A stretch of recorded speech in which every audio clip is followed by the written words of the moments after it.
নমস্কার, শুভ সন্ধ্যা। আমি মীনাক্ষী। চোখ রাখছি মুহূর্তের খবরে। সোমবার থেকে শুরু হলো ভারত ও বাংলাদেশের সীমান্তরক্ষী বাহিনী অর্থাৎ বিএসএফ ও বিজিবির 3 দিনের জরুরি বৈঠক। আগরতলা আখাউড়া জল শোধনাগার স্থাপন নিয়ে আলোচনা হবে ডিজি পর্যায়ের এই বৈঠকে। দিল্লির লোধি রোডে বিএসএফ সদর কার্যালয়ে সোমবার থেকে শুরু হলো ভারত ও বাংলাদেশের সীমান্তরক্ষী বাহিনীর মহানির্দেশক পর্যায়ের 3 দিনের জরুরি বৈঠক। এই বৈঠকে বিএসএফ এর প্রতিনিধিত্ব করছেন ডিজি দলজিৎ সিং চৌধুরী এবং বর্ডার গার্ড বাংলাদেশের বা বিজিবির নেতৃত্বে রয়েছেন মেজর জেনারেল মোহাম্মদ আশরাফুজ্জামান সিদ্দিকী। মহানির্দেশক পর্যায়ের বৈঠকটি চলবে 20 তারিখ পর্যন্ত। ভারত বাংলাদেশ সীমান্তে নিরাপত্তা বৃদ্ধি নিয়ে অত্যন্ত গুরুত্বপূর্ণ এই বৈঠক। ভারতের সীমান্তে কাঁটাতারের বিষয়টি এখন হয়ে উঠেছে জটিল, বিশেষ করে ওপার বাংলা থেকে অবৈধ পারাপার বৃদ্ধি পাওয়ায় বিএসএফ এর ওপর বাড়ছে চাপ। মাদক পাচার, অনুপ্রবেশ এবং বিএসএফ জওয়ানদের ওপর হামলার মতো বিষয়গুলি নিয়ে আলোচনা হবে এই বৈঠকে। আলোচনার মধ্যে থাকবে সীমান্তে চোরাচালান বন্ধ করা, পরিকাঠামো উন্নয়ন এবং যৌথভাবে সীমান্ত সুরক্ষা ব্যবস্থাপনা। বিশেষ করে বিএসএফ এর নিরাপত্তা সংক্রান্ত বিষয়টি গুরুত্বপূর্ণ হয়ে দাঁড়িয়েছে। গত কিছুদিন আগে ত্রিপুরা সীমান্তে পাচারকারীদের হামলার শিকার হয়েছিলেন বিএসএফ জওয়ানরা। এই বিষয়টিকেও যুক্ত করা হয়েছে আলোচনায়। বাংলাদেশে অবস্থানকারী ভারত বিরোধী সংগঠনগুলোর বিরুদ্ধে পদক্ষেপ নেবার জন্যও বিজিবির দৃষ্টি আকর্ষণ করবে ভারতীয় সীমান্তরক্ষী বাহিনী। এছাড়া আগরতলা থেকে আখাউড়ার দিকে প্রবাহিত সীমান্তবর্তী 4টি খালের বর্জ্যযুক্ত জল অপসারণে উপযুক্ত শোধনাগার স্থাপনের বিষয়টি নিয়ে আলোচনা হবে বৈঠকে যোগ দিয়েছেন বিএসএফ ত্রিপুরার উচ্চপদস্থ আধিকারিকরা। উল্লেখ করা যেতে পারে, গত বছরের আগস্ট মাসে শেখ হাসিনা সরকারের পতনের পর এই বৈঠকেই হলো দুই পক্ষের মধ্যে প্রথম শীর্ষ পর্যায়ের বৈঠক। 4096 কিলোমিটার দীর্ঘ ভারত বাংলাদেশ সীমান্ত ভারতের মোট 5টি রাজ্যকে যুক্ত করেছে। রাজ্যগুলি হলো পশ্চিমবঙ্গ, ত্রিপুরা, মেঘালয়, আসাম এবং মিজোরাম। গত বছরের ডিসেম্বর মাসে প্রতিবেশীরা একে অপরের হাই কমিশনারদের তলব করার পর টানাপোড়েন দেখা দেয় দু দেশের সম্পর্কে। ফিউরো রিপোর্ট, নিউজ নাও। সমাজ কল্যাণ ও সমাজ শিক্ষা দপ্তরের উদ্যোগে অঙ্গনওয়াড়ি পরিষেবা, মিশন শক্তি, মিশন বাৎসল্য, প্রবীণ নাগরিকদের সুরক্ষায় সিনিয়র সিটিজেন অ্যাক্ট এবং পোষণ 2000 ইত্যাদি বিষয়ের ওপর সচেতনতামূলক কর্মসূচি অনুষ্ঠিত হয়। ঊনকোটি জেলার কৈলাসহরের ঊনকোটি কলাক্ষেত্রের এই অনুষ্ঠানে উপস্থিত ছিলেন সমাজ কল্যাণ ও সমাজ শিক্ষা দপ্তরের মন্ত্রী টিঙ্কু রায়। সমাজ কল্যাণ দপ্তরের আয়োজিত সচেতনতামূলক কর্মসূচিতে 4 জন অনাথ শিশুকে আর্থিক সাহায্য প্রদান করা হয়।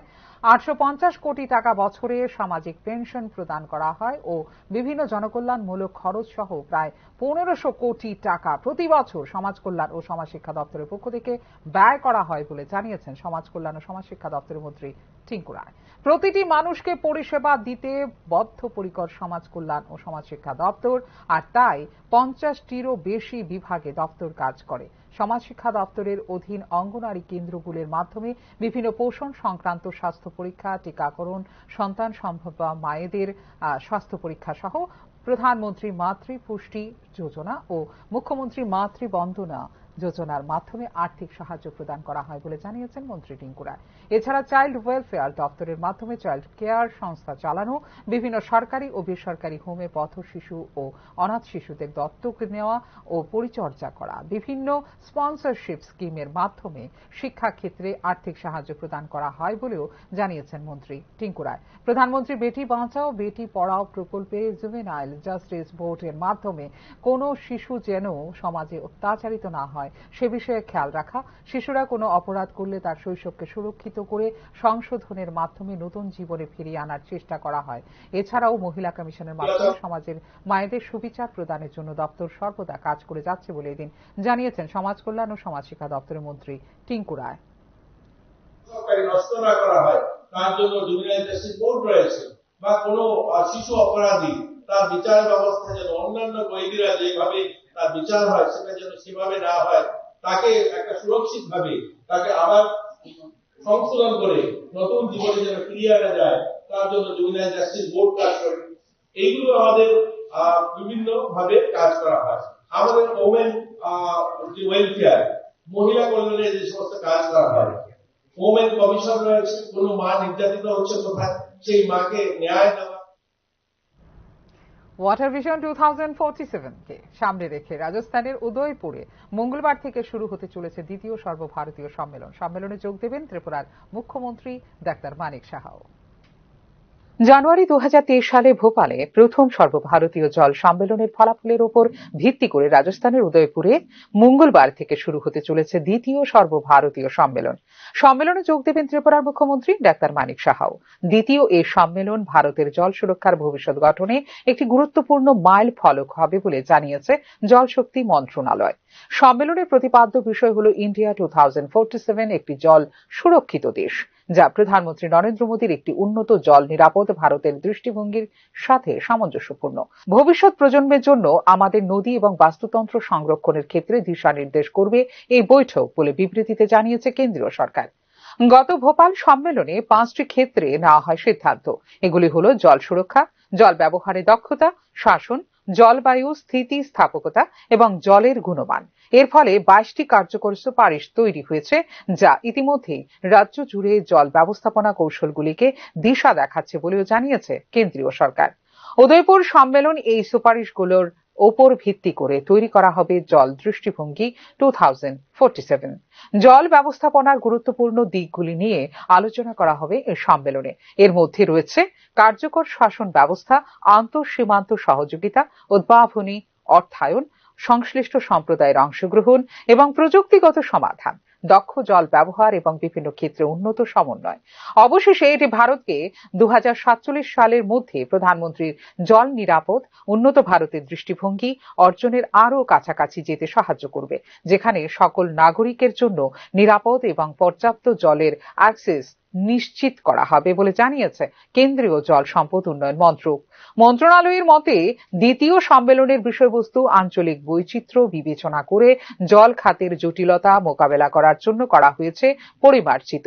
দ্বিতীয় সর্বভারতীয় রাজ্য জল মন্ত্রীদের সম্মেলন 2025 একটি যুগান্তকারী ঘটনা, যা ভারতের জল সুরক্ষা দৃষ্টিভঙ্গি গঠনের জন্য শীর্ষ নীতি নির্ধারক এবং বিশেষজ্ঞদের একত্রিত করে কৌশলগত আলোচনা, প্রযুক্তি চালিত সমাধান এবং সহযোগিতামূলক সিদ্ধান্ত গ্রহণের মাধ্যমে ভবিষ্যৎ প্রজন্মের জন্য টেকসই জল সম্পদ ব্যবস্থাপনা নিশ্চিত করা বলেও জানিয়েছে কেন্দ্রীয় জল মন্ত্রক।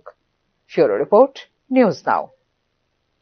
পানীয় জলের দাবিতে সড়ক অবরোধ করেন আব্বাসা দক্ষিণ কচুছড়া এলাকার দেপুরমা পাড়ার প্রমিলা বাহিনী। এলাকায় দুবেলা জলের ব্যবস্থা করে দেওয়ার জন্য সংশ্লিষ্ট দপ্তরের কাছে দাবি জানানো হয়েছে অবরোধকারীদের পক্ষ থেকে। কচুছড়া দেপুরমা পাড়ার একমাত্র উৎস হিসেবে জলের মেশিনটি অধিকাংশ সময় বিকল হয়ে পড়ে থাকার কারণে এলাকায় পানীয় জলের তীব্র সংকট দেখা দেয়। বর্তমান শুষ্ক মৌসুমে এলাকাবাসীদের পানীয় জলের জন্য কষ্ট সহ্য করে দূর দূরান্ত থেকে পানীয় জলের ব্যবস্থা করতে হচ্ছে। তাই এলাকাবাসীরা জলের বিকল মেশিনটি সারিয়ে নতুন মেশিন লাগিয়ে দুবেলা এলাকায় জলের ব্যবস্থা করে দেওয়ার জন্য সরকার ও সংশ্লিষ্ট দপ্তরের কাছে দাবি জানানো হয়েছে। আমরা করতেছি এই সাউথ কচুছড়া দেপুরমা পাড়ার এই মেশিন, আমরা এখানে যে একটা মেশিন জলের মেশিন ওয়াটার সাপ্লাই দিছে, এটা দেওয়ার থেকে আমরা মহিলা মানুষ অনেক কষ্ট হয়েছে। মাসের মধ্যে 10 বার নষ্ট হয়। এই মেশিন আমরা লাগতো না, অন্য মেশিন লাগে এই জায়গাতে। কতদিন ধরে জল পাইতেছেন না? অনেক দিন ধরে জল পাইতেছে না আমরা। এখন তো কোনো